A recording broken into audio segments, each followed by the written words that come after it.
حضرت محدث ابن جوزی نے لکھا ہے کہ حضرت حبیب اجمی ایک بزرگ تھے، ان کے پاس ایک شخص اکثر آتا تھا، بڑا مالدار تھا، ایک ہی بیٹی تھی، وہ بھی ٹانگوں سے معذور تھی. تو آپ اکثر اس کو کہتے کہ تو توبہ کر، اللہ کی بارگاہ میں رجوع کر.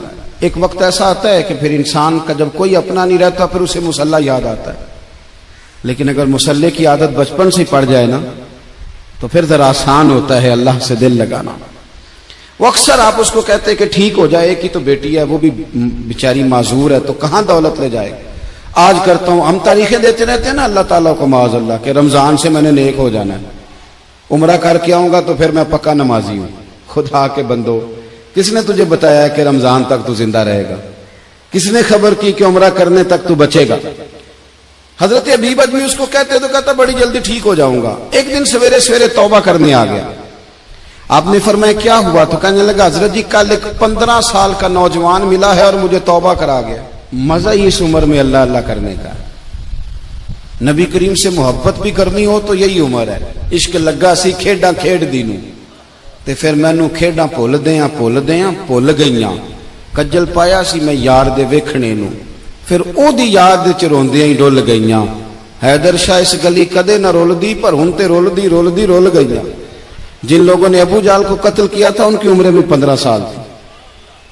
ہم تو بڑے نہیں نہ ہوتے ساری زندگی، نہ ہمیں کو بڑا ہونے دیتا ہے، ہم بڑے ہی نہیں ہوتے. یہی تو عمر ہے کچھ کر گزرنے کی. 15 سال کا نوجوان توبہ کرا گیا. تو اب حضرت حبیب اجمی کہنے لگے وہ کیسے؟ کہنے لگا حضرت جی میں کل منڈی گیا تھا، مجھے کچھ سامان خریدنا تھا، تو بغداد کے بازار سے میں نے مچھلی خرید لی 10 کلو، باقی بھی سامان تب خود لے جا نہیں سکتا تھا. تو مزدور آپ کو پتہ ہے بیچارے آج بھی سڑکوں پہ بیٹھے ہیں. تو مزدور بیٹھے تھے تو ان میں ایک نوجوان 14-15 سال کا، چہرے پہ بڑی روشنی. میں نے اس کو کہا بیٹے مزدوری کرو گے؟ کہنے لگا حضور مزدوری بھی کرتا ہوں، پڑھائی بھی کرتا ہوں، اور جو اللہ کو منظور ہو اس کی عبادت بھی کرتا ہوں. میں نے اسے کہا کہ یہ میرا سامان ہے فلان جگہ پہنچانا، کیا لوگے؟ کہنے لگا 3 دینار مزدوری. سودا طے ہو گیا، اس نے سامان اٹھا لیا. کہتے ہیں رستے میں ظہر کا وقت ہو گیا. کہنے لگا چچا اگر اجازت ہو تو نماز پڑھ لوں. 15 سال کا جوان. کہتے میں رکھ کے نا وہاں سامان تو پھٹے پہ بیٹھ گیا، وہ نماز پڑھنے چلا گیا. باقی لوگ دیر سے آئے، وہ بچہ جلدی آ گیا. میں نے کہا بیٹے آپ جلدی آ گئے؟ کہنے لگے نفل چھوڑ دیے. آپ یہی نہ سمجھ لیں کہ کام چور ہے، میں بعد میں پڑھ لوں گا. کہتے ہیں وہ دوپہر کا وقت، رمضان بھی نہیں تھا. میں اس بچے کو، نوجوان کو گھر لے گیا اور میں نے اپنی بیوی سے کہا کہ بڑا نیک ہے، نمازی ہے. اور راستے میں یہ بھی ہوا ہے کہ میں نے اسے ایک دفعہ کہا ہے کہ یہ مجھے تھوڑی دیر کے لیے دے دو، گرمی بڑی ہے، تمہیں پسینہ آ رہا ہے، میں اٹھا لیتا ہوں. کہنے لگا نہیں چچا میں رزق حلال کھاتا ہوں، اگر آپ اٹھائیں گے تو میں 3 دینار مزدوری پوری نہیں لوں گا، پھر پیسے کم کروں گا. میں نے طے کیا ہے کہ اٹھاؤں گا. تو کہتے ہیں میں نے اپنی بیوی کو بتایا تو بڑی متاثر ہوئی. کہنے لگی دوپہر کا کھانا پک گیا، اسے کو روٹی کھا لے. رمضان بھی نہیں تھا. کہتے میں باہر نکلا، اس کو 3 دینار تھمائے. تو میں نے کہا بیٹے ایک بات میری مانو گے؟ کہنے لگا بتائیے. میں نے کہا کھانا پکائے کھا لو. کہنے لگا میں معافی چاہتا ہوں، میں نے روزہ رکھا ہوا ہے. حضور نے حکم دیا، حکم نبی کریم نے حکم دیا، بخاری مسلم کی حدیث ہے. فرمایا نوجوانوں اگر تمہارے پاس طاقت ہے تو نکاح کر لو ورنہ روزے رکھو. حکم دیا، یا نکاح اور یا روزے، یہ سرکار کا حکم ہے. بھائی نفلی روزہ نفس کی قوتوں کو کچلتا ہے، انسان میں نورانیت اور روحانیت لاتا ہے. کہتے وہ کہنے لگا میں نے روزہ رکھا ہے. میں اور متاثر ہو گیا. میں نے کہا اب کیا کرو گے؟ کہیں اور جانا ہے؟ کہنے لگا نہیں، میں جس دن 3 دینار کما لیتا ہوں پھر میں مزید لالچ نہیں کرتا، باقی وقت یا قرآن مجید پڑھتا رہتا ہوں یا نبی پاک پہ درود شریف پڑھتا رہتا ہوں. آپ بتائیں. تو میں نے کہا کہ افطار میرے ساتھ کر لو. کہتے ہیں میں اسے مسجد چھوڑ آیا اور خود میں لوٹ آیا. افطار کے بعد میں اسے لایا، کھانا کھلایا، عشاء پڑھی. اس کا گھر دور تھا، میں نے ڈرائنگ روم کھول دیا، بیٹھک کھول دی، وہیں وہ سو گیا. میری 20 سال کی معذور بچی کبھی چل نہیں سکتی تھی، کوئی طبیب کوئی حکیم میں نے چھوڑا نہیں تھا اس کو دکھایا نہ ہو. ایک ہی بیٹی، وہ بھی معذور پیدائشی. اس کے کمرے میں گئے، میاں بیوی اسے کھانا کھلا اور بتایا بیٹے ایک نوجوان ہے، بڑا نیک ہے، ہمارے گھر میں آج بڑا پرہیزگار. پتہ ہے حضور نے کیا فرمایا؟ نبی کریم فرماتے ہیں جب نوجوان اٹھ کے تہجد پڑھتا ہے نا، نوجوان تو اللہ فرشتوں کے سامنے اس نوجوان پر فخر فرماتا ہے. اللہ فخر کرتا ہے کہ عمر دیکھو دیکھو یہ میری بارگاہ. اللہ فخر کرتا ہے, اللہ یعنی خدا خود میر مجلس بود, اللہ فخر کرتا ہے. اب سوچے, تو ہم نے اپنی بیٹی کو بتایا کہ نوجوان اور بڑا نیک ہے, تو کہتے ہیں وہ کھانا کھلا کے ہم واپس آ گئے. آدھی رات کا وقت ہوا تو دروازے پہ دستک ہوئی. بچی اپنے کمرے میں سو رہی تھی, ہم اپنے کمرے میں, وہ بیٹھک میں. گھبرا کے اٹھے کہ اس وقت کون ہے دروازے پہ؟ تو بیٹی کہنے لگی ابا دروازہ تو کھولنا. کہتے ہیں دروازہ کھولا تو 20 سال ہو گئے تھے بیٹی کو, کبھی اس نے چل کے نہیں دکھایا تھا, کبھی دوڑ کے ادھر جاتی کبھی ادھر آتی. کہتی ہے الحمدللہ اللہ نے میری ٹانگیں ٹھیک کر دی. ہم دونوں رونے لگے, اے اللہ تو کتنا کریم ہے, کیسے ہوا بیٹے سارا کچھ؟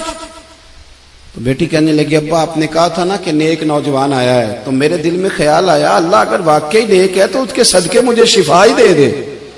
یا ایھا الذین آمنوا اتقوا اللہ وابتغوا الیہ الوسیلہ. تو کہنے لگی ابھی میری دعا بھی پوری نہیں ہوئی تو رب کریم نے فضل کیا ہے اور مجھے شفا عطا کر دی. کہتے ہم دوڑ کے اس کے کمرے میں گئے, اور جب ہم نے ہاتھ رکھا تو دروازہ پہلے سے کھلا تھا, ایک خط چھوڑ گیا تھا. آج کل کے پیر کی کرامت ہوتی تو فیس بک پہ دے دیتا, باقیوں کو بھی ذرا بھول پتا چلے. کہتے ہیں وہ خط چھوڑ گیا اپنے بستر پہ کہ اگر تم لوگوں کو مجھ سے محبت ہو گئی ہے تو میرے پیچھے نہ دوڑنا, اس رب کی بارگاہ میں جھکنا جس رب نے میرے اوپر بھی فضل فرمایا ہے اور آپ پر بھی کرم فرمایا. میرے نوجوان دوستو, یہ جو بچپنا ہمیں لوگ کہتے ہیں نا ابھی بچے ہو, ابھی جب آپ بالغ ہو گئے تو نماز فرض ہو گئی, سچ بولنا ضروری ہو گیا, رزق حلال کھانا ضروری ہو گیا, شریعت ساری کی ساری لاگو ہو. ایک تو درگزر سے کام نہیں, دوسرا اپنی زندگی کے اندر خواہشات کو چھوڑیں. سادہ کھانا تو ویسے ہی انسان کو تندرست رکھتا ہے. یہ جو چکر ہم نے ڈالا ہوا ہے نا مرضیاں کرنے کا, اب موٹر سائیکل بالکل اچھی بھلی ہوتی ہے پر سفارش یہ ہے کہ ماڈل پرانا ہو گیا ہے, تو یہ تو کمزور لوگوں کی علامت ہے. حضرت غوث پاک جیلانی پیر بعد میں بنے, عالم بعد میں, اگرچہ پیدائشی ولی تھے لیکن غوث اعظم کہتے ہیں میں نے سبق استاد کے پاس بعد میں پڑھا. میں نے حضرت ابو سعید مخزومی کے ہاتھ پر بیعت بعد میں ہوا, خلافت بعد میں ملی, سارا کچھ بعد میں ہوا. پہلے دن جب گھر سے نکلا, ابا جی میرے وصال کر گئے تھے, کہتے ہیں میری ماں نے سید زادی نے مجھے گود میں لیا اور میرا ماتھا چوم کے کہنے لگی عبد القادر ایک وعدہ میرے ساتھ کر, زندگی میں تیری زبان سے جھوٹ نہیں نکلنا چاہیے, تیری زبان سے جھوٹ ہے. اور غوث پاک فرماتے ہیں جب میری ماں میرے ساتھ یہ بات کر رہی تھی تو میری ماں رو رہی تھی, رو رہی تھی. کبھی رو کے بھی کسی نے نصیحت کی ہے بچوں کو؟ حضرت غوث اعظم رضی اللہ تعالیٰ عنہ فرماتے ہیں مجھ پر میری ماں کی بات طاری ہو گئی, طاری ہو گئی میری ماں کی بات. وہ میری ماں نے آنسوؤں کے اندر لپیٹ کر جو مجھے تحفہ دیا تھا نا سچ کا, وہ میرے ذہن پر, دل پر, روح پر چھا گیا. اور ڈاکو جب لوٹنے آئے تو 100 دینار کپڑوں میں سلا ہوا تھا. وہ کبھی کسی نے ڈاکوؤں کو بھی بتایا کہ پیسے ہیں تو لے لو؟ یہاں تو شریعت بھی بڑی ساری گنجائش دیتی ہے کہ بچاؤ اپنا مال, لیکن غوث اعظم رضی اللہ تعالیٰ عنہ فرماتے ہیں ماں نے مجھے آنسوؤں میں لپیٹ کر دیا تھا, لپیٹ کر کے سچ بولنا. تو مائیں عظیم ہو تو پھر بیٹے بھی عظیم ہی ہوتے, ماں عظیم ہو تو بیٹا بھی پھر عظیم ہی ہوتا ہے. لپیٹ کر سچ کا تحفہ دیا تھا. تو سیدنا غوث پاک فرماتے ہیں جب انہوں نے آ کے کہا نا کہ تیرے پاس کیا ہے, تو میں نے کہا 100 دینار ہے. اس نے جیبیں بھی کھولی, ہاتھ بھی کھولے, جوتے بھی اتارے, پگڑی بھی کھلوائی, کوئی شے نہ نکلی. تو کہتے ہیں وہ سردار کے پاس لے گیا, کہنے لگا سردار یہ عجیب بچہ ہے, کہتا ہے 100 دینار ہے, سارا ڈھونڈ لیا ملے نہیں, تو یہ جھوٹ بول رہا ہے. تو کہتے ہیں جب اس نے کہا نا جھوٹ بول رہا ہے, تو حضرت غوث اعظم کہتے ہیں مجھے جلال آیا, غصہ. میں نے کہا خبردار یہ بات نہ میرے ساتھ آج کے بعد کرنا, میں جھوٹ نہیں بولتا, یہ میرے قریب نہیں آ سکتا, خبردار. یہاں بچوں کو غصہ تب آتا ہے جب مرضی کا برگر نہ ملے. غوث اعظم کو غصہ کب آیا؟ خبردار سارا کچھ کر, آج کے بعد یہ لفظ نہ کہنا میں جھوٹ بولتا ہوں. عبد القادر جھوٹ نہیں بول سکتا, ہو ہی نہیں سکتا. اس نے کہا پھر بتا پیسے کدھر ہیں؟ تو حضرت غوث اعظم نے بٹن کھولے اور الٹ کر کے کرتا کہنے لگے میری ماں نے سیے تھے. 12 سال کے غوث پاک, ایک روایت ہے 14 سال. یہ ہم لوگ اس کو کہانی سمجھتے ہیں, کہانی نہیں بھائی، یہ واقعہ اگر تیرے میرے سامنے ہو تو اللہ کی عزت کی قسم کھاتا ہوں میں اور آپ بھی توبہ کر دیں، کیونکہ وہ واقعہ نہیں ہو رہا تھا، وہ کیفیات تھی، وہ طاری تھا سارا کچھ اس وقت۔ غوث اعظم رضی اللہ تعالیٰ عنہ کا یہ پیسے 14 سال یا 12 سال عمر مبارک ہے، ڈاکو اس کا سردار کہتا ہے مجھے 22 سال ڈاکے مارتے ہو گئے تھے، اور 14 سال کا بچہ عشق لگا سی کھیڈا کھیڑ دی، 14 سال کا بچہ غوث اعظم نے پلٹ کے دکھا یہ پیسے۔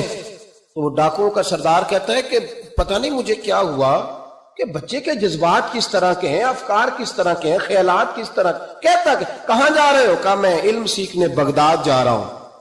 تو کہا بیٹا دنیا پیسے چھپاتی ہے، تو نے بتایا کیوں؟ تو حضرت غوث اعظم نے پیسے اتار کے پھینک کے کہنے لگے پیسے تو رکھ، میں اس لیے بتا رہا ہوں کہ ماں سے وعدہ کر کے آیا ہوں کہ سچ بولوں گا، لے پیسے تجھے دے رہا ہوں۔ ڈاکوؤں کا سردار کہتا ہے بچے کی اتنی عمر نہیں جتنے مجھے پاپ کرتے سال گزر گئے، اور اس بچے کا ماں سے کیا ہوا وعدہ مجھے بدل گیا۔ میں دوڑ کے پیچھے گیا، میں نے کہا عبد القادر مجھے بھی یار بغداد ہی لے چل۔ کہا وہاں کیا کرنا ہے؟ کہا جس استاد کے پاس تو آگے بیٹھ کے پڑھے گا میں اس کے پیچھے بیٹھ جایا کروں گا، چلو بڑھاپے میں بھی کو رٹا لگا کے قرآن و سنت سیکھ جاؤں گا۔ تو کہتے ہیں تجھے کیا ہوا؟ کہنے لگے عبد القادر تو ماں سے کیا ہوا وعدہ نہیں توڑتا، میں رب سے کیے ہوئے وعدے توڑ رہا ہوں، توبہ میری۔ ڈاکوؤں سے کہنے لگے جاؤ کوئی سردار اور بنا لو، مجھے تو ماں بیٹے کا رشتہ جیت گیا ہے، یہ ماں بیٹے کا رشتہ مجھے جیت کے لے گیا، میں جیت گیا ماں بیٹے کے رشتے میں، یہ مجھے فتح کر گئے، تم کوئی اور سردار بنا لو۔ تو 22-23 ڈاکو تھے، پیچھے آ کے بیٹھ کہنے لگے سردار اگر گناہ اکٹھے کیے ہیں تو نیکیوں میں اکیلا تو نہ چھوڑ۔ او بھائی ماں بیٹے کا رشتہ اور ماں بیٹے کی تربیت، تو 14 سال کا بچہ توبہ کرا جاتا ہے، پر مصیبت یہ ہے کہ ہم وہ مائیں تیار کرنے میں کامیاب نہیں ہو سکے، لیکن ہم نے سدا ناکام نہیں رہنا۔ ایک درویش کی بات کر کے سمیٹنے کی طرف حضرت ابراہیم بن یزید نخعی رحمت اللہ تعالی علیہ، حجاج بن یوسف نے جب بڑے ظلم کیے نا تو ایک شخص اٹھا حضرت ابراہیم بن یزید نخعی رحمت اللہ، جنہوں نے حجاج کے خلاف فتویٰ دیا کہ ظالم ہے، اور پھر تقریریں کی کہ ظالم ہے۔ لوگ سمجھتے ہیں کہ علماء کی تقریروں سے کیا ہوتا ہے، علماء کی تقریروں سے انقلاب آ جاتا ہے۔ آپ یقین کریں علماء کا قلم تلوار سے زیادہ کام کر دکھاتا ہے، فتویٰ بھی دیا، تقریریں بھی کی، اس قدر زیادہ ان کے فتوے کی نقلیں تیار کر کے بانٹی گئی کہ حجاج پریشان ہو گیا، سپاہیوں کہنے لگا گرفتار کر کے لاؤ ابراہیم بن یزید نخعی، جہاں ملے گرفتار کرو۔ سپاہی گرفتار کرنے گئے، علماء اور مشائخ سے جو لوگ پیار کرتے ہیں نا وہ روح کی گہرائیوں سے پیار کرتے ہیں، جانے دیتے ہیں اپنے بزرگوں کے ناموں پر۔ لوگ ان کو اٹھا کے لے گئے، کہا بابا جی ہم حفاظت کریں گے، دور ان کو کہیں چھپا دیا، فتویٰ ان کا دھڑا دھڑ چل رہا ہے، اور بھی کوئی بات وہ کرتا تو آپ فتویٰ دیتے وہ چھپ جاتا، وہ چھپ کے اپنی ڈیوٹی کر رہے ہیں، اور ایک کونے میں بیٹھے ہیں مورچے میں، پھر بھی ان کا جو نظام ہے وہ پورا عروج پہ ہے، حجاج کی کرسی کانپ رہی ہے۔ حجاج نے ایک دن بلایا، کہنے لگا جو سپاہی ان کو گرفتار کرے گا نا ایک سپاہی کو 1,500 دینار دوں گا، اس کو مکان دوں گا، جائیدادیں دوں گا، 1,500 ماہانہ اس کو تنخواہ ملے گی ساری زندگی، گرفتار کرو۔ اب وہ سپاہی گلیوں میں گھومنے لگے، کسی طریقے بابا پکڑا جائے، لیکن نہ پکڑے گئے۔ ایک دن ایک بزرگ تھے، ان کا نام بھی ابراہیم بن یزید تھا، لیکن وہ ابراہیم بن یزید نخعی تھے، یہ ابراہیم بن یزید تیمی تھے، یہ علاقہ تیم کے رہنے والے، عمر بھی تقریباً ایک جیسی تھی، محلہ بھی ایک تھا۔ تو وہ دروازے پہ نماز پڑھ کے باہر نکلے تو انہیں پتا ہے کہ لوگ ابراہیم بن یزید، پتا ہے انہیں، کہا تمہارا نام کیا؟ کہنے لگے ابراہیم، والد کا نام کا یزید۔ ابراہیم بن یزید کہا اٹھاؤ بھائی، خوشی کی انتہا نہ رہی، پکڑا لے گئے، رستے میں بھی مارا، تھانے لے جا کے جیل لے جا کے بھی مارا، اتنا مارا کہ بزرگوں کا رنگ بدل گیا، منہ اور ناک سے خون آنے لگا۔ جا کے حجاج کو کہا تیرا مجرم ابراہیم بن یزید پکڑا گیا۔ حجاج نے بڑے انعامات دیے، تنخواہیں ہمیشہ کے لیے لگ گئیں، پلاٹ نام ہو گئے۔ انہوں نے بتایا نہیں کہ میں تیمی ہوں، نخعی نہیں، مار کھاتے رہے، جیل میں رہے۔ اب فوجیں چپ کر کے بیٹھ گئیں، ان کا جو فتویٰ تھا وہ زیادہ پھیلنے لگ گیا، کیونکہ اب ان کی تلاش ختم ہو گئی، خطرہ ختم ہو گیا، کام وہ زیادہ کرنے لگ گئے۔ یہاں یہ گرفتار ہو گئے، حالات بڑے کٹھن ہوئے، کچھ علاقوں میں کچھ جیلیں سخت ہوتی ہیں، حجاج بن یوسف نے دماس نام کی جیل بنائی ہوئی، اس جیل میں جناب ابراہیم بن یزید تیمی کو ڈال دیا۔ آپ کی عمر 60 سال تھی، ماں کی عمر 90 سال تھی۔ ماں بیٹا ڈھونڈنے لگی، ڈھونڈتے ڈھونڈتے ڈھونڈتے ڈھونڈتے کسی نے بتایا کہ وہ ابراہیم نخعی کے دھوکے میں تیرے بیٹے کو لے گئے۔ ماں جیل پہنچی، بیٹا ماں سے جب ملا تو بیٹا قدموں میں گرا، چہرہ دیکھ کے ماں کا کلیجہ پھٹا، اتنے زخم میرے بیٹے کے وجود پر۔ کہا بیٹا انہیں بتایا کیوں نہیں کہ تو تیمی ہے نخعی نہیں، بتایا کیوں نہیں؟ تو جناب ابراہیم تیمی نے ماں کے منہ پہ ہاتھ رکھا، اماں چپ کر جا، میں ایک جاہل آدمی ہوں، میرے وجود سے امت کا فائدہ کوئی نہیں، وہ رسول اللہ کے دین کا چمکتا ہوا چراغ ہے۔ اماں ان کی وجہ سے کتنے سینے روشن ہیں، کتنے دلوں میں ایمان کی تازگی ہے، کتنی آنکھوں میں رسول اللہ کی محبت کا نور ہے۔ اماں ابراہیم بن یزید نخعی کی وجہ سے ظالم کانپ رہے ہیں، ڈر رہے ہیں، اور مظلوم اٹھتے ہیں کہ ہمارا بھی کوئی ہے نام لینے والا۔ اماں نہ، میری وجہ سے اگر وہ بچ سکتے ہیں تو میں کئی جانے دینے کو تیار ہوں، مہربانی کر اماں، تو نے نہیں کہنا، تو نے کسی کو بتانا نہیں۔ ماں کہنے لگی بیٹا تو نبی پاک کے دین کے غلام پر جان دینے لگا؟ کہا ہاں۔ اماں کہنے لگی پھر میں کسی کو بتاؤں گی نہیں، بلکہ میں تیرے حوصلے کی دعا مانگوں گی۔ اور ماں کہنے لگی بیٹا اگر قیامت کے دن اللہ نے مجھ سے پوچھا نا کہ تیرے بیٹے نے تیرے حق ادا کیے کہ نہیں کیے، تو میں کہوں گی مالک میں اپنے بیٹے سے بڑی راضی ہوں، اور اللہ میرے بیٹے کو بغیر حساب کتاب جنت دے، میں تیرے لیے دعائیں مانگوں۔ ماں تسلی دے کے بیٹے کو گھر آ گئی۔ حضرت ابراہیم تیمی کو اتنا مارا کہ 3 دن کے بعد جیل میں شہید ہو گئے۔ جب وہ شہید ہوئے، حجاج بن یوسف رات کو خواب دیکھتا ہے کہ آج تیری سلطنت میں کوئی جنتی فوت ہو گیا، جنتی فوت ہو گیا، جنتی۔ حجاج نے پورے ملک میں پتہ کرایا تو کہا ایک ہی بندہ فوت ہوا ہے جو جیل میں تھا۔ تو حجاج آئے وہاں، جس وقت حجاج وہاں پہنچا نا، سرانے آ کے میت کے کھڑا ہوا، اسی وقت ایک تازہ فتویٰ آیا، کیونکہ حضرت ابراہیم نخعی کو نہیں خبر تھی کہ میری جگہ پہ وہ بندہ شہید ہو۔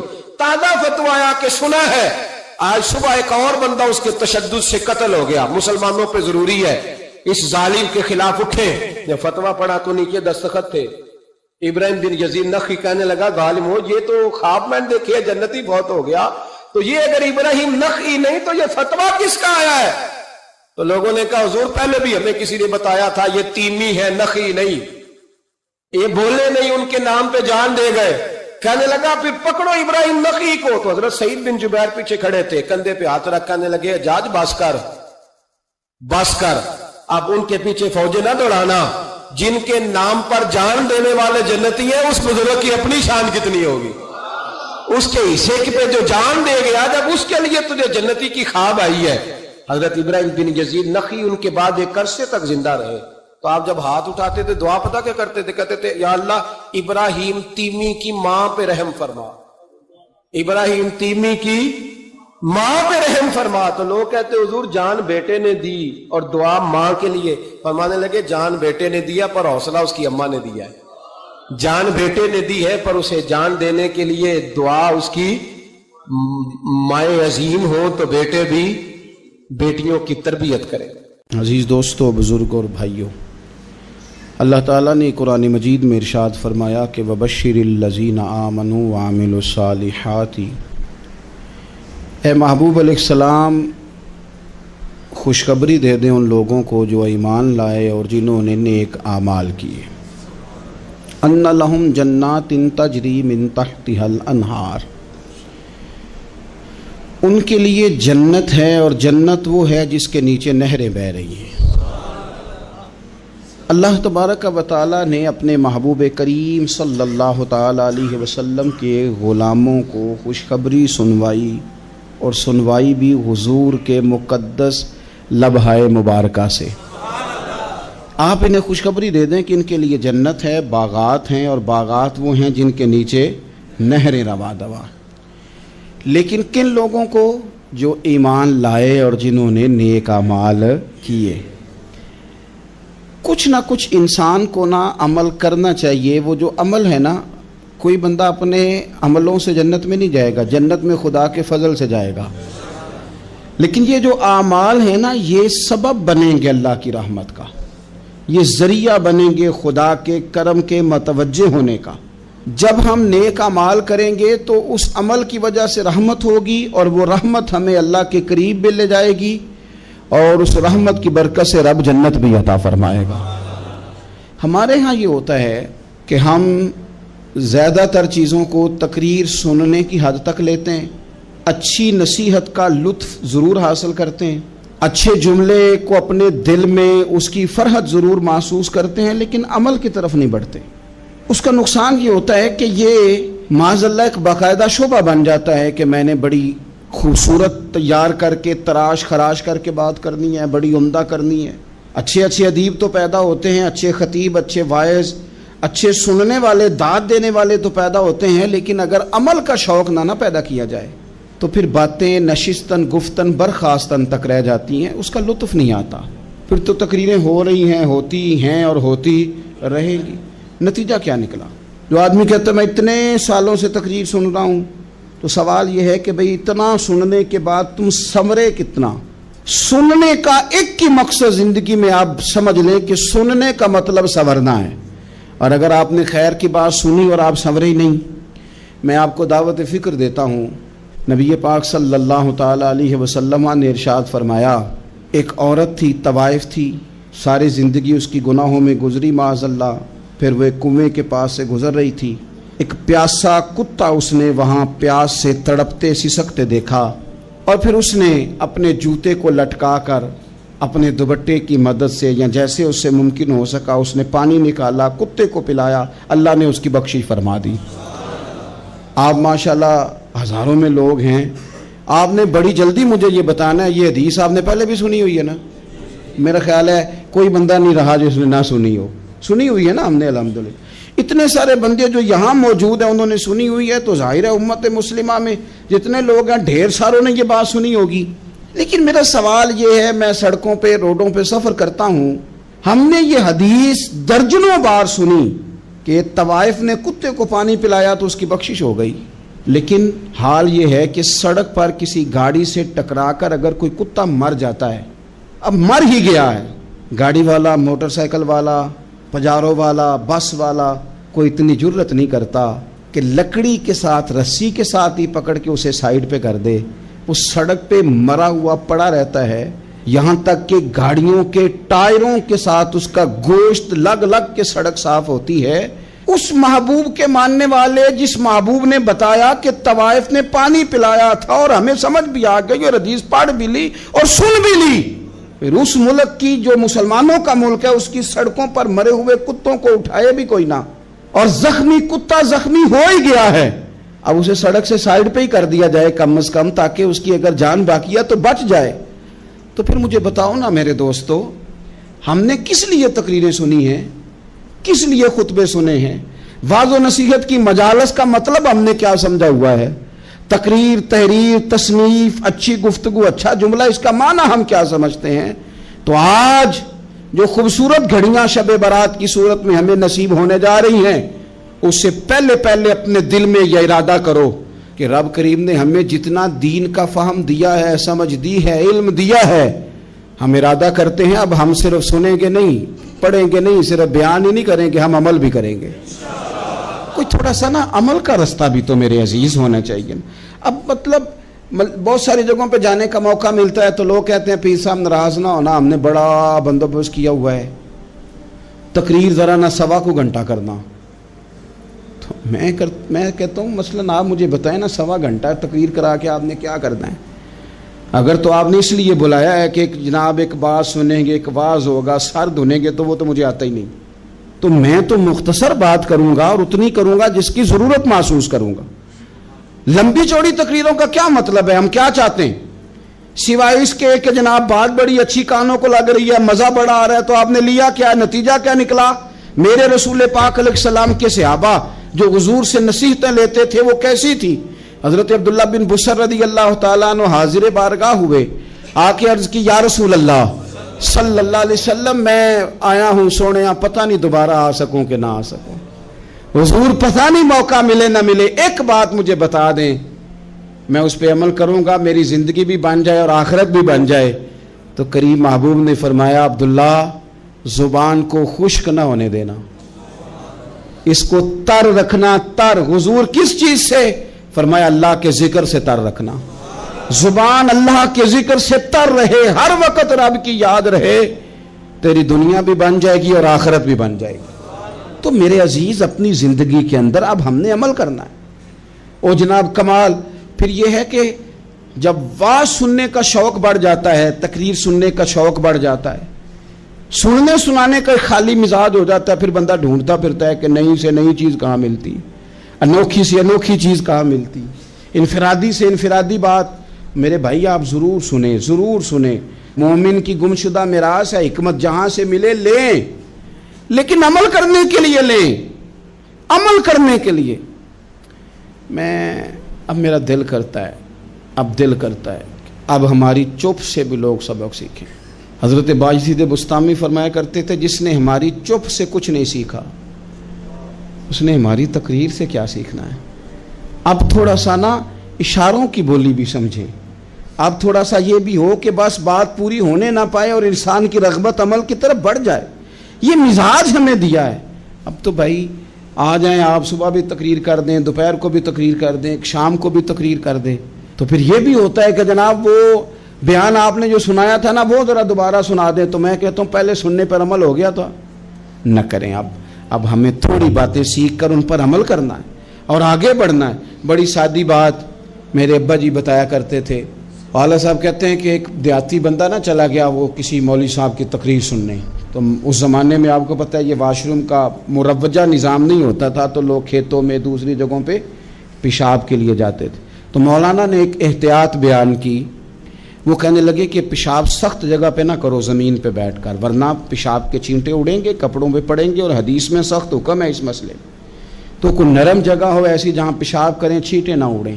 وہ بندہ عمل کرنے والا تھا نا، اس نے میری تقریر سن کے سر دھن کے جانا نہیں تھا. اس نے اتنی ساری ریت لے لی، کپڑے میں باندھ لی، اور وہ اس نے کندھے پہ رکھی ہوئی ہے. جہاں پیشاب کا وقت آتا پہلے ریت بچھاتا، پھر پیشاب کرتا تاکہ میرے کپڑوں پہ نہ پڑے. ایک صاحب نے اسے کہا کوئی ہفتے بعد چلو بیان سننے چلیں. تو کہنے لگا میں پہلے پہ عمل کر لوں، یہی بڑا ہے.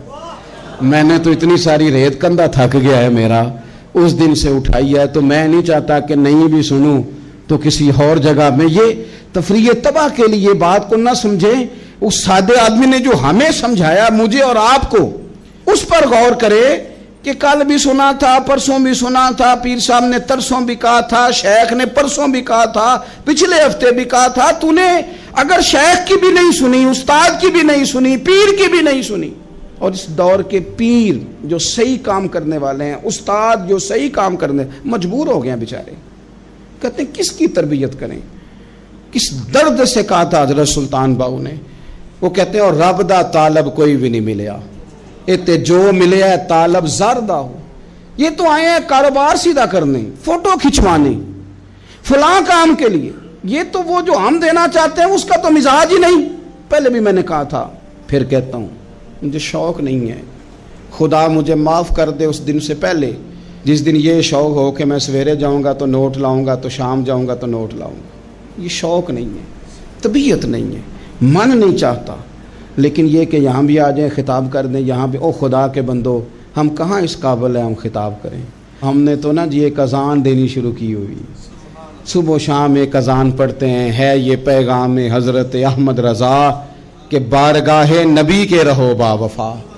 ہم تو کہتے ہیں ادھر آ جاؤ، ٹھوکریں کھاتے پھرو گے ان کے در پہ آ پڑو. قافلہ تو اے رضا اول گیا آخر گیا. ہم تو کہتے ہیں ادھر آؤ، اللہ رسول کی بارگاہ کی طرف رجوع کرو. اور وہ ایک جملے پہ اگر تو عمل ہو گیا. پیار سے باتیں کرتا رہتا ہوں، سب کے ساتھ نہیں کرتا، جس کا مجھے پتا ہو کہ یہ تھوڑا سہ لے گا. ایک دوست نے مجھے کہا کہ میں تو آتا ہوں تو مجھے علاقے کے لوگ کہتے ہیں ان کو بلاؤ. تو میں کہتا ہوں پورا عمل کرنا میری غلط ہے، تو پھر میں باقیوں کو بھی لگا جاؤں گا. تو اگر تیرا ہی عمل نہیں ہو سکا تو باقیوں کو میں نے جا کے کیا سمجھانا ہے. تو ایک تو آج کی جو رات ہے اس سے پہلے اپنے اعمال کی طرف. میں اکثر کہتا رہتا ہوں کہ شب برات پہ ہر مسجد سے زور زور سے رونے کی آواز آنی بھی چاہیے. شب قدر پہ آتی ہے، عمرے پہ جاتے وقت لوگ معافیاں مانگتے ہیں، حج پہ جاتے وقت، اور کروڑوں لوگ یہ کام کرتے ہیں سال میں. اگر 25 لاکھ 26 لاکھ آدمی یا 50 لاکھ آدمی حج کرتا ہے اور وہ جانے سے پہلے معافی مانگ کے گیا, توبہ کر کے گیا ہے. اور کروڑوں لوگ ہیں جو شب قدر میں ہیں, شب برات میں ہیں, اور انہوں نے کھول کے توبہ کی ہے. تو پھر میرے بھائی سویرے کرپشن ختم ہونی چاہیے نا ملک سے, سویرے 75% جھوٹ ختم ہونا چاہیے نا. ساری رات تو لوگوں نے توبہ کی تھی. صبح 80% حقوق العباد کا مسئلہ حل ہونا چاہیے تھا کہ نہیں ہونا چاہیے. صبح ملاوٹ بہت حد تک ملک سے ختم ہونی چاہیے. تو کیا ہم نے سمجھ لیا ہے؟ ہم نے یہ سمجھا ہے کہ شب برات پہ بھی بس ایک رسم ادا کرو, آؤ تھوڑی توبہ کرو, چھٹی کر جاؤ. آئیے شب قدر تو توبہ کرو, چھٹی کر جاؤ. کیا یہ ہم نے مطلب سمجھ لیا؟ حج کرنے گئے, رب کی بارگاہ میں حاضر ہوئے, رسول کریم کی بارگاہ سے بھی جو ہو کے آ جائے اور بدلے ہی نہ, وہاں تک جائے اور بدلے ہی نہ. مدینے گئے, کعبے گئے, کربلا گئے, جیسے گئے تھے گھوم پھر کے ویسے ہی آ گئے. نتیجہ کیا ہے؟ اپنی زندگی نتیجہ خیز بنائیں. آج اس خوبصورت موقع پر جب شب برات ہمارے سامنے کھڑی ہے, اپنے ذہن میں تہیہ کریں کہ اب ہم نے بدل جانا ہے. شوگر ہو جائے تو بدلنا پڑتا ہے, اللہ معاف کرے, چینی چھوڑنی پڑتی ہے, من پسند مٹھائیاں چھوڑنی پڑتی ہیں, بدلنا پڑتا ہے. بلڈ پریشر ہو جائے تو یارو بدلنا پڑتا ہے. اگر انسان کو خدا نہ خواستہ کوئی مرض لگ جائے تو بدلنا پڑتا ہے. اولاد پیدا ہو جائے تو بدلنا پڑتا ہے. گھر میں بیٹیاں پیدا ہو جائیں تو بوڑھے باپ کو بدلنا پڑتا ہے. بال سفید آ جائیں تو پھر بھی تو بدل جانا چاہیے نا.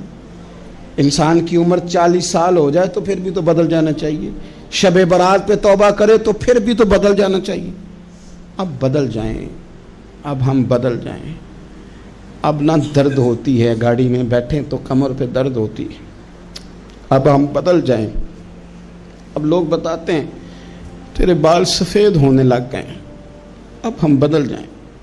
اب لوگ ہمیں کہتے ہیں بچے جوان ہو گئے, اب ہم بدل جائیں نا یارو. اب لوگ ہمیں کہتے ہیں کہ اوہو اب تو آپ اٹھتے وقت زمین پہ پہلے ہاتھ رکھتے ہیں پھر اٹھتے ہیں. اب بدل نہ جائیں. اب محسوس ہوتا ہے کہ نیند گہری نہیں آتی, اب محسوس ہوتا ہے کہیں کہیں جسم میں تکلیف ہے. اب بدل نہ جائیں.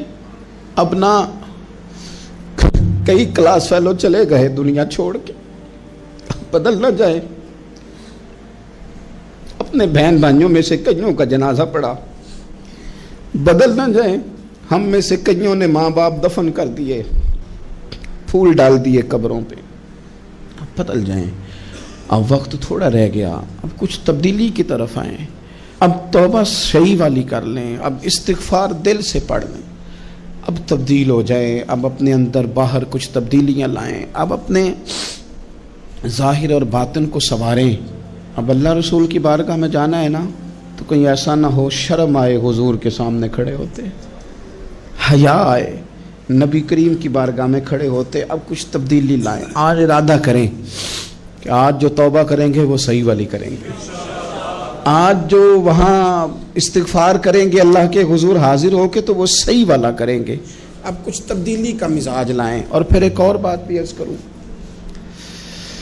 ہمارے ذاتی تعلقات سارے دھوکہ ہیں, ہماری جیبوں میں مال سارا دھوکہ ہے, ہمارے بلند و باغ دعوے سارے دھوکہ ہیں, ہمارے بڑے بڑے رتبے سارے دھوکہ ہیں. بڑے تعلقات تھے بیٹے کے, پر ماں بیمار تھی تو اسے صحت تو نہیں تعلقات کی وجہ سے مل سکی.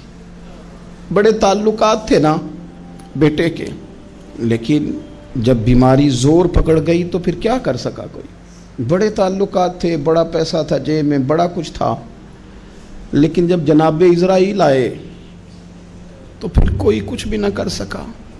پھر اپنے رہ گئے اور جس کو جانا تھا وہ سب چلے گئے. تو یہ جتنی چیزیں ہیں نا یہ کچھ نہیں ہیں, یہ دھوکہ ہے. سچ صرف اللہ رسول کی ذات ہے, حقیقت صرف دین ہے, اصل صرف وہ بارگاہیں ہیں.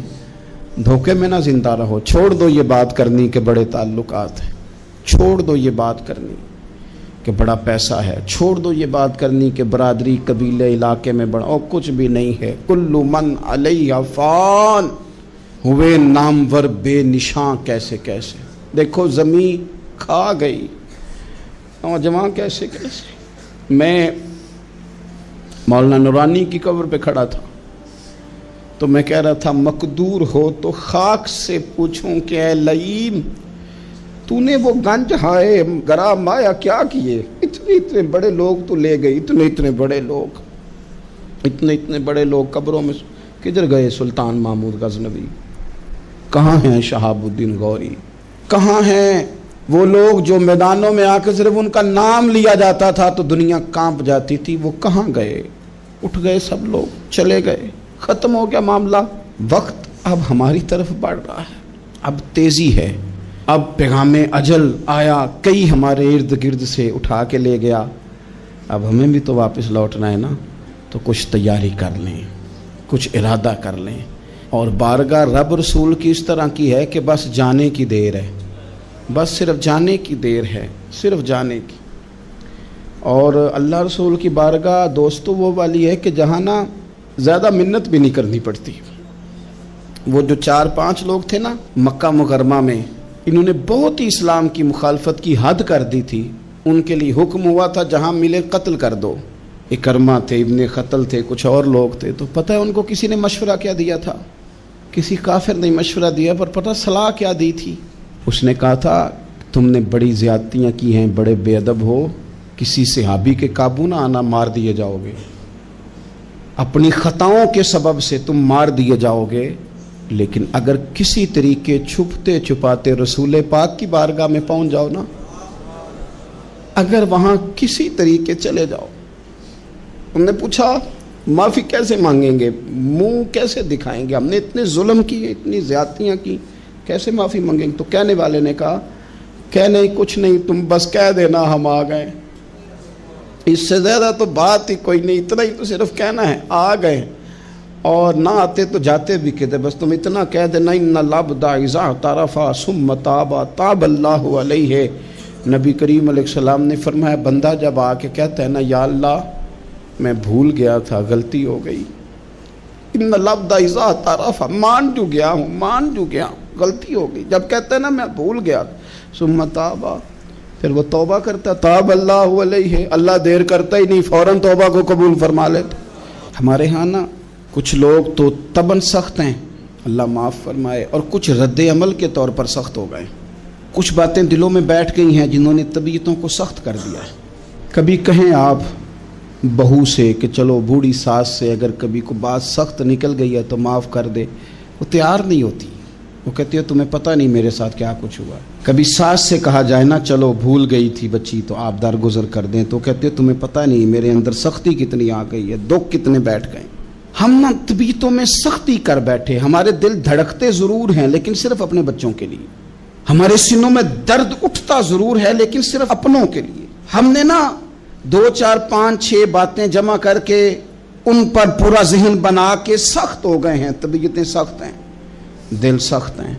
میرے نبی پاک صلی اللہ تعالی علیہ وسلم نے فرمایا، یہ حدیث مسلم شریف میں موجود ہے، فرمایا جنت میں وہ لوگ داخل کیے جائیں گے جن کے دل چڑیوں کی طرح نرم ہیں، نرم دل کے لوگ، معاف کر دینے والے، جلدی مان جانے والے۔ ایک صاحب تھے اپنے بھائی سے ناراض ہو گئے اور انہوں نے رشتے سے انکار کر دیا، پہلے ان کے بیٹے کی وہیں پہ نسبت تھی، انکار کر دیا۔ کئی لوگوں نے ان سے کہا، میں نے بھی کہا، تو وہ کہنے لگے پیر صاحب عزت بڑی کرتا ہوں آپ کی لیکن میں مرد ہوں، ایک دفعہ نہ کر دوں تو پھر ہاں نہیں کیا کرتا۔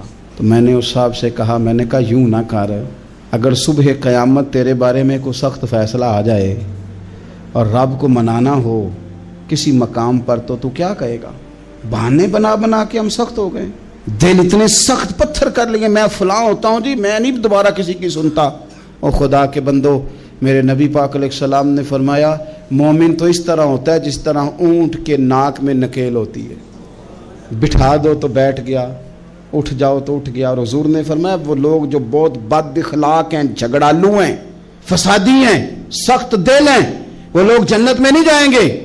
جو جھگڑے کرتے پھرتے ہیں، جھگڑالو لوگ ہیں۔ عزیز دوستو، اپنی زندگی کے اندر طبیعت میں نرمی، اگر طبیعت نرم ہو گئی نا جی، مزاج میں نرمی آ گئی، تو پھر آپ محسوس کریں گے کہ آپ معاف کرتے بھی جلدی ہیں اور معافی دیتے بھی جلدی ہیں۔ پھر آپ کے تعلقات بچیں گے، آپ کی نسبتیں بچیں گی، آپ کے بہت سارے رشتوں میں قربت آئے گی، ٹوٹیں گے نہیں۔ ایک تو دل نرم کریں، کسی شخص کے بارے میں دل میں کوئی بات ہے تو اسے معاف کریں اور معافی دیں۔ کچھ لوگ بالکل ٹھیک ٹھاک ہوتے ہیں، کوئی ناراضگی نہیں ہوتی، لیکن آپ نے بچی کی شادی کا کارڈ دیا نہیں تو فوراً ناراض ہو جاتے ہیں، اور پھر آپ سمجھا رہے ہیں، قائل کر رہے ہیں، وہ تیار ہی نہیں ہے قائل ہونے کو۔ سنو، اور اس حدیث کو یاد رکھنا، نبی پاک صلی اللہ تعالی علیہ وسلم نے فرمایا جس کے پاس اس کا بھائی عذر لایا، بھائی معافی مانگنے آیا اور پھر اس نے معاف نہ کیا، اللہ کے حبیب فرماتے میرے حوض کوثر پہ نہ آئے۔ تو سخت ہو کے بیٹھ گیا ہے، تو کہتا ہے میرے سے پہلے سنے، میں آپ کو بتاؤں اس نے میرے ساتھ کیا کیا، اور ٹھہر جا۔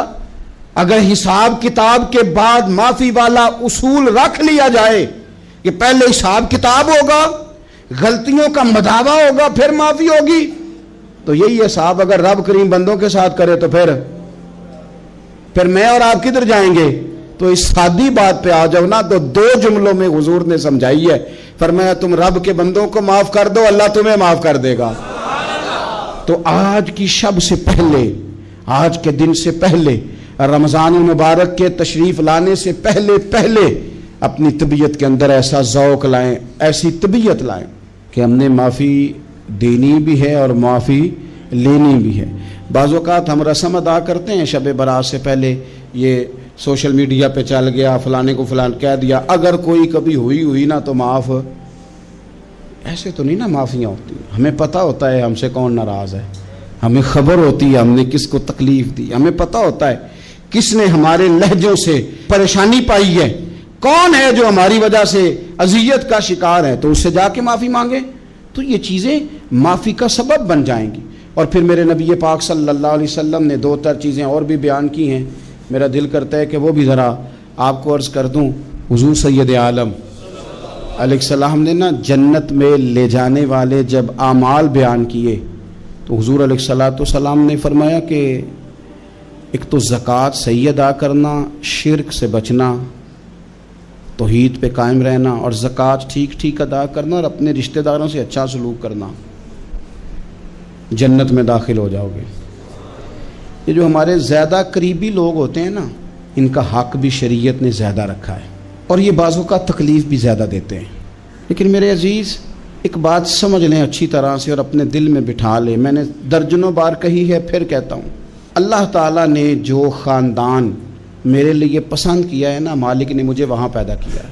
زبانی کلمہ ہر کوئی پڑھدا،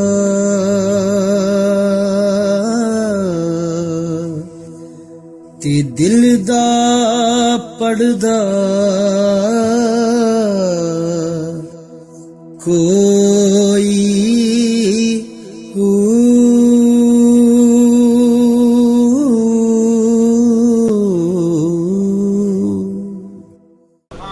تو جو چچا اللہ نے میرے لیے پسند کیا وہ مجھے بھی پسند ہونا چاہیے، اور جو ماموں اللہ نے میرے لیے پسند کیا ہے وہ مجھے بھی پسند ہونا چاہیے۔ انسانوں کے اندر کمزوریاں بھی ہوتی ہیں، خوبیاں بھی ہوتی ہیں، لیکن ہمارا یہ مسئلہ بن جاتا ہے کہ ہم نہ صرف کمزوریوں کو ڈسکس کرتے ہیں، خوبیوں کا تذکرہ کرتے ہی نہیں، اپنے مزاج کے اندر اس بات کو آپ نے پیدا کرنا ہے۔ آج ایک اور ارادہ بھی کریں، ایک اور اپنے ذہن کے اندر بات بھی زیادہ شوق کے ساتھ پیدا کریں۔ آپ یہ کوشش کریں کہ اپنی صلاحیتوں کو دیکھیں کہ آپ میں کیا خوبی ہے، بولنے کی ہے، لکھنے کی ہے، مال خرچ کرنے کی ہے، کسی کو پیغام دینے کی ہے۔ مسجد نبوی شریف میں ایک بی بی صرف جھاڑو خالی دیتی تھی، بیمار ہو گئی تو سرکار تیمارداری کرنے گئے، اور صحابہ نے حضور کو اطلاع دیے بغیر تدفین کر دی، جنازہ پڑھا دیا، تو حضور نے قبر پہ کھڑے ہو کے دوبارہ جنازہ پڑھایا۔ اپنے وجود کو بیکار نہیں رکھنا، اس سے کوئی کام لیں۔ اللہ فرماتے ہیں افحسبتم انما خلقناکم عبثا وانکم الینا لا ترجعون، فرمایا تم کیا سمجھتے ہو ہم نے تمہیں بیکار پیدا کیا ہے، اور کیا سمجھتے ہو تم نے لوٹ کر ہمارے پاس آنا نہیں؟ ایک ذرہ بھی تو بیکار نہیں ہو سکتا، لہذا میں کسی شخص سے بیزار نہیں ہو سکتا۔ اپنی اس صلاحیت کو ضائع نہ کریں۔ ہم نہ بہت سارا وقت ضائع کر رہے ہیں، ادھر ادھر موبائل کھول لیا، دیر تک فلانی چیز دیکھی، پھر فلانی دیکھی، پھر فلانی بحث کی۔ تو اپنے آپ سے نہ کچھ کام لیں، کچھ خدمات کریں۔ ہم زیادہ وقت لوگوں کا انٹرویو کرنے میں ضائع کرتے ہیں، دوسروں کی تفصیلات حاصل کرنے میں وقت ضائع کرتے ہیں، لوگوں کا دھیان رکھنے میں وقت ضائع کرتے ہیں۔ آج کے بعد اپنا دھیان رکھنا ہے، اپنی صحت کا دھیان رکھنا ہے، اپنے معاملات کا اپنے اوپر تھوڑی توجہ دینی ہے، کوشش کرنی ہے کہ کس حد تک ہم اپنی صلاحیت سے فائدہ لے کے کسی کا کچھ نفع کر سکتے ہیں تو وہ نفع کریں، اپنے وجود کو نفع بخش بنائیں۔ حدیث پاک سنیں گے تو آپ محسوس کریں گے کہ اللہ کتنے اجر دینے والا ہے۔ نبی پاک علیہ السلام نے فرمایا جس نے دین کے رستے میں اتنی دیر بھی قتال کیا، لڑا اتنی دیر جتنی دیر اونٹنی کا دودھ دھونے میں لگتی ہے، اتنا تھوڑا وقت بھی دین کے لیے اگر کوئی نکلا، جد و جہد کی، قتال کیا، لڑا، فرمایا اس بندے کو بھی اللہ جنت عطا فرما دے گا۔ اتنا تو کام کرے نا، اتنا تو کام کرے۔ اور حضور علیہ السلام نے رغبت دلائی، یعنی جتنا بھی عمل، حضور فرمانے لگے کسی عمل کو چھوٹا نہ سمجھنا، کچھ نہ ہو سکے تو اپنے بھائی سے مسکرا کے میلی لینا، اللہ اس پر بھی صدقے کا ثواب عطا کر دے گا۔ اور نبی پاک علیہ السلام نے فرمایا دوزخ سے بچ جاؤ صدقہ دے کے۔ خیال آتا تھا یا رسول اللہ کتنا کو دیں؟ تو فرمایا خشک کھجور کا ایک ٹکڑا، یعنی پوری کھجور بھی نہیں، خشک کھجور کا ایک ٹکڑا بھی خیرات کر کے بچ سکتے ہو تو وہ کر کے ہی صدقہ دے کے اللہ کے عذاب سے بچ جاؤ۔ معنی کیا ہے ان ساری روایتوں کا کہ کچھ کرو تو صحیح نہ، کچھ کرو تو صحیح نہ۔ ہمارے ایک بزرگ تھے تو کرونا کے دنوں میں انہوں نے ایک جملہ کہا، کہنے لگے یہ کرونا پتہ تمہیں کیا کہنے آیا ہے؟ کہنے آیا ہے کہ بیماریاں آ رہی ہیں، حالات خراب ہیں، یہ کرونا نہیں، یہ کہتا ہے کچھ کرو نا، کچھ اللہ اللہ کرو نا، فارغ نہ بیٹھو، دیکھو کیسے لوگ ڈھیروں کے ڈھیروں اب جا رہے ہیں، اب کچھ کرنا ہے انشاءاللہ تعالی، اب کچھ وقت ضائع نہیں کرنا اور زندگی میں کچھ۔ میں کہہ چکا ہوں کہ ایک بندے کو بھی اللہ نے بیکار نہیں پیدا کیا، ہم نے خود اپنے آپ کو بیکار کر لیا۔ اپنے آپ کو بیکار نہ کریں۔ جب رب کہتا فَحَسِبْتُمْ أَنَّمَا خَلَقْنَاكُمْ عَبَثًا، کیا تم سمجھتے ہو میں نے تمہیں بیکار پیدا کیے؟ آپ لوگ بڑے کام کے ہیں، بس اپنے آپ کو پہچانے۔ اقبال کہنے لگے عجب نہیں کہ خدا تک تیری رسائی ہو اور تیری نظر سے تو پوشیدہ ہے آدمی کا مقام، تو بندے کو نہیں سمجھ سکا تو وہاں تک تو کیسے جائے گا؟ اپنے آپ کو پہچانے۔ یہ جو کہتے ہیں نا مجھ سے کچھ بھی نہیں ہوتا، ناراض تو نہیں ہو جائیں گے؟ یہ کچھ کرنا نہیں چاہتے، یہ صرف ادھر ادھر دھیان رکھ کے ایک فوٹو چڑھا کے ادھر بھاگ ادھر اپنے نفس کو راضی کرتے ہیں۔ نفس بس کہہ رہا ہے آج یہ کر لو تو وہ کر لیا، ادھر دیکھ لو تو ادھر دیکھ لو۔ اس سے نکلیں، مثبت مضبوط مستحکم ارادے کریں اور پھر چل نکلیں۔ لڑنا شرط ہوتا ہے، جیتنا شرط نہیں ہوتا۔ تاریخ یہ نہیں دیکھتی کہ جیتا کون کون، تاریخ یہ دیکھتی ہے کہ لڑا کون کون، میدان میں کون کون رہا۔ اللہ بدر میں کامیابیاں دیتا ہے، احد میں کئی دفعہ کہتا ہے واپس پلٹو، خندق آئے گی تو پھر کامیابیاں مل جائیں گی، خیبر آئے گا تو پھر کامیابیاں مل جائیں گی۔ تو اس لیے ہمیشہ جیتنا ہی ضروری نہیں، لڑنا ضروری ہے۔ ہمت کریں، کوشش کریں۔ اللہ تعالیٰ آپ سب کو جزائے خیر عطا فرمائے۔ آخر دعوانا ان الحمدللہ رب العالمین۔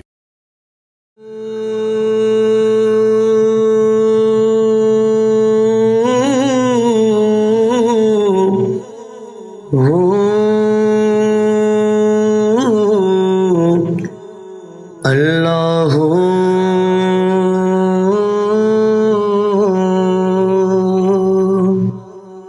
سجنا باجو ذات صفاتاں عشق دیاں، وکھری کلی دن تے راتاں عشق دیاں۔